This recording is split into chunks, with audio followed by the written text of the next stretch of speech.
Buenas noches. Siguiendo con el tema de los sindicatos, en este video trataré de explicar brevemente la relación existente entre partidos políticos y sindicatos. Iniciemos.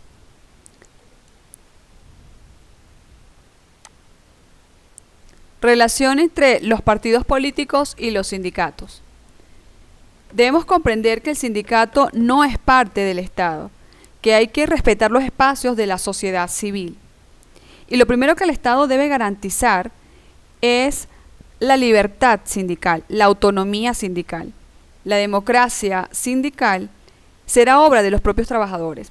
Este debería ser el esquema adoptado por las constituciones de cada país democrático. En este sentido, es importante aclarar que los sindicatos son actores laborales y los partidos políticos actores políticos. Entendiéndose pues que los partidos políticos o tiendas políticas son entidades de interés público creadas para promover la participación de la ciudadanía en la vida democrática y contribuir a la integración de la representación nacional. Quienes conforman los partidos políticos comparten objetivos, intereses, visiones de la realidad, principios y valores, proyectos de país aplicables total o parcialmente a los gobiernos democráticos. Son encargados de presentar candidaturas para ocupar los diferentes cargos políticos. Por eso movilizan el apoyo electoral. Y se asemejan a los sindicatos en que igualmente son entidades públicas que promueven la participación ciudadana, pero no del conglomerado llamado pueblo, sino de los trabajadores. Es decir, que los sindicatos promueven también la participación de los trabajadores en la vida laboral, al igual que los partidos políticos, quienes conforman los sindicatos, comparten objetivos e intereses, pero de carácter profesional, económico y laboral, en defensa de sus derechos. Los partidos políticos y los sindicatos tienen ciertas diferencias, entre las cuales señalo: ambos se desenvuelven en el ámbito social, ambos promueven la participación ciudadana, eligen su representación mediante elecciones, representan mediante candidaturas quienes van a optar a los cargos. Quienes los conforman comparten objetivos comunes, movilizan el apoyo electoral y en cuanto a su naturaleza, son entidades de interés público que se desenvuelven como actores. Ambos generan pertenencia y adhesión de sus afiliados.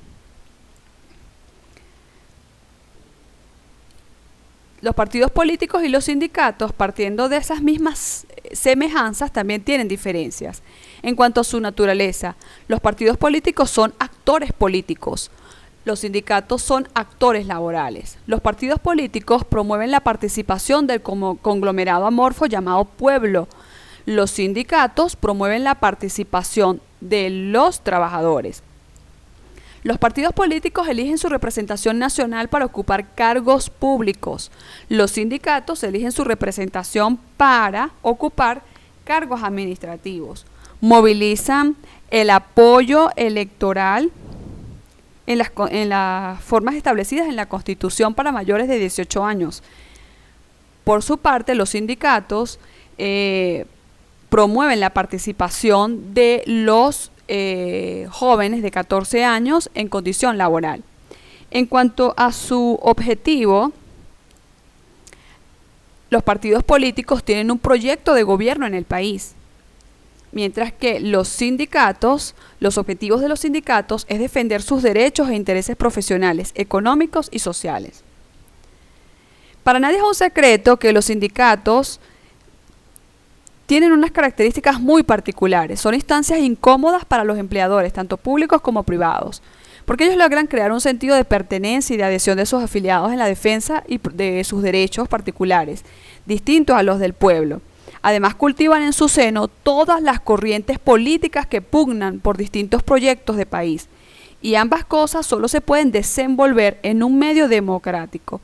Y esto fue abandonado hace tiempo por el Estado venezolano. Entonces, así tenemos que cuando el actor laboral, el sindicato, se convierte en un actor político, haciendo alianzas políticas, pierde su cariz original laboral su naturaleza pierde o cede su credibilidad e imagen institucional, desvirtuando su sentido de defensor de derechos laborales. Y este fue el caso que sucedió con la CTV en el año 2001, cuando midió sus fuerzas políticas asumiendo un liderazgo contra el gobierno de Chávez, quien representaba un gobierno autoritario que pretendía implantar un contrato colectivo unilateral. La CTV, siendo un actor laboral, hizo alianza política y se convirtió en un actor político para reforzar la salida de Chávez del poder. Actuación que le costó ser identificada finalmente como culpable de despidos posteriores a la huelga nacional, frente a los cuales no pudo hacer nada. Al igual que en el año 2004, ante los despidos de los trabajadores de la administración pública, como consecuencia de la publicación de los nombres de los firmantes a favor de la realización del referéndum revocatorio, que aún hoy día, luego de 17 años, tiene secuelas. Por su parte, el gobierno asumió finalmente una política de creación paralela de sindicatos y creación de leyes que coartan la libertad sindical, perdiéndose con todo esto la institucionalidad y las reglas del juego sindical. Como consecuencia de lo expresado anteriormente, podemos aseverar que los partidos políticos ciertamente marcan las características de los conflictos obrero-patronales, ya que estos conflictos tienen que ver con las circunstancias políticos nacionales y cómo ellas impactan en la dinámica de las relaciones laborales en cada empresa en particular. Así, por ejemplo, tenemos el caso de Sidor, en la que la empresa fue nacionalizada gracias a las confrontaciones permanentes entre los sindicatos oficialistas y los que no eran afectos al gobierno, a los cuales se les sumó los trabajadores tercerizados, quienes se pugnaron la nacionalización de Sidor. Siendo más radicales, los sindicatos oficialistas se enarbolaron la bandera sindical que bajo el Estado se vive mejor, como buen país rentista, y finalmente terminaron nacionalizando la empresa, surgiendo nuevamente conflictos obreros patronales y esta vez por mala gerencia que continúa hasta el día de hoy con plantas prácticamente paralizadas y en quiebras no declaradas. Espero a través de este video haber explicado la relación existente entre los partidos políticos y los sindicatos. Hasta aquí mi presentación. Muchas gracias por su atención.